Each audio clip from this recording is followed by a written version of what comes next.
Obviously, we were going to talk about racial issues to begin with and some political issues, etc.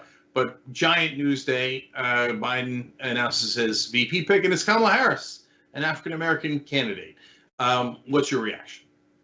I think it's a good day for America. I was concerned with the pick being someone to help excite and generate energy.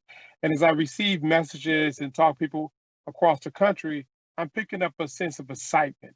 And that's what we need going into November, a level of excitement to change the direction this country is currently going in. So, Derrick, it's already done, right? They've already picked Kamala Harris, but I imagine since we were in a lucky position that there was a number of African American candidates they were considering: Karen Bass, Susan Rice, Keisha Lance Bottoms, and Val Demings. Did the NAACP weigh in on that, or just like yes? Yeah, so we're not partisan. We don't support political parties or candidates, but we were excited to see that all of the women being considered or named were more qualified than the current occupant of the White House. That is an outstanding step forward. One, that we have women who are being considered as VP candidates for one of the two major parties and with a viable chance to win. And two, among them were African American women. So this is an exciting time for our democracy. It's an exciting time for the African American community. And I think it's an exciting time for voters to have an option and a real opportunity to move into the future as opposed to continue to go backwards. All right, Dolores, what's your take on the pick? No, I'm excited about it also. I think the vice president is doing the right thing because we know that the racial issues are very foremost in front and everything that we're contending with right now. And having Kamala there, as the vice president will really be great to do that. I was a co-chair of her presidential campaign and also supported her when she ran for the Senate of the United States of America. And we know she's a very not only competent woman, but very charming woman. And so I'm excited about the choice, and I think all of us are. All right. So now let's talk about the future. Derrick, let me go back to you to start this conversation. We're at an interesting moment in time here in a couple of different ways. Number one, we have what I would argue is a white supremacist in the White House, and that is deeply depressing in the year 2020.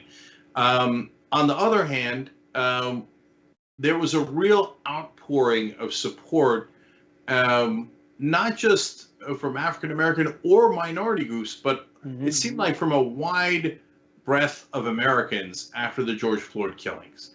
So, and in fact, when Donald Trump went in the opposite direction and talked about suppressing those protests, his popularity went down, not up. So let's start with, what do you make of this moment in time? Well, we are in a unique juncture. One, when you have peaceful protests across the country in almost all 50 states, and the protesters look like America. They're young, they're old, they're black, white, male, female. Secondly, many in corporate America begin to acknowledge that structural racism exists. And you take those two legs of this stool and you add that third leg, the November election. We must move people from protest to power at the ballot box, and then from power at the ballot box to public policy changes to address systemic racism. And this is the opportunity. We have a chance now as citizens of this country from all of our communities to move forward into the future, or we may get stagnated in a past that's not benefiting any of our communities. So I want to come back to that issue of systemic racism. Obviously, it's the most important issue. But Dolores, he mentioned something interesting there about now corporations, at least on this issue, are on the right side.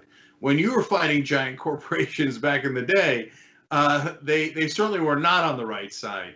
So is it kind of fascinating to see that evolution in your lifetime? Well, I think corporations are kind of being kicked to wake up. I don't think that they're doing this willingly. I think that they're seeing that they're going to be targeted, and I think that's very important. But I think that at the same time that they're making, you might say, the motions of addressing the issues of racial inequality. And the other, we look at the corporate boards, and we look at, the resources that they have that are not going into communities of color. They're still behind the eight ball in terms of what they have to do. And then, and then the next step has got to be to talk about income inequality. And here the corporations are, guilty, because they are hoarding so much of the resources of our country that is not getting to the people that need it, to the low-income communities, which many are, of course, communities of color, but also include a lot of poor white folk out there too. So, this is, you might say, might be just the first peel of the onion, because we've got to go in a lot deeper there.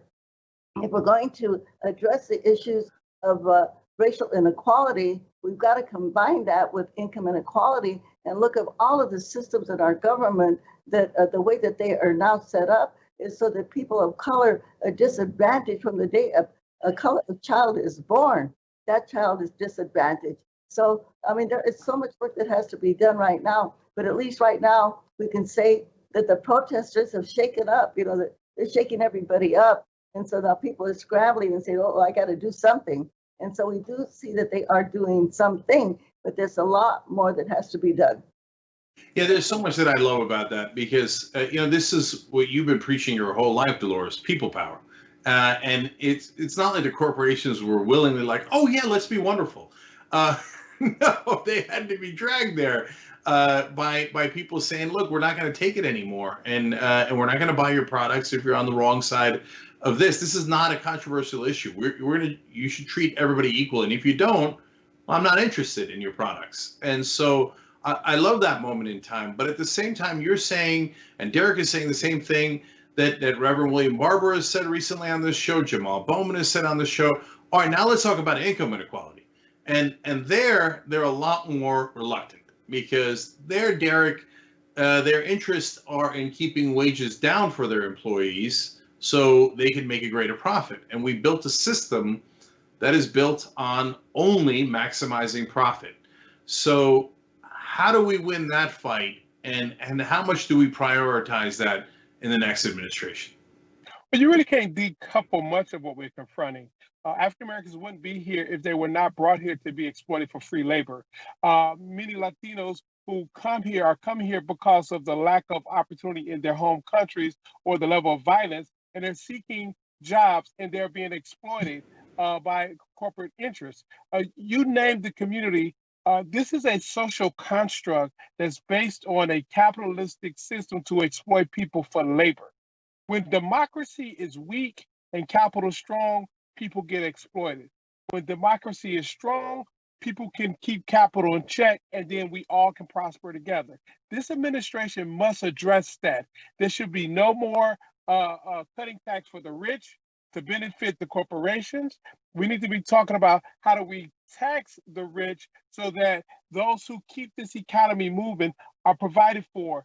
It is ironic that during this health pandemic, now the essential workers are the people from our communities who work every day, whether in the grocery store, the farm labor, individuals who do a mass transit.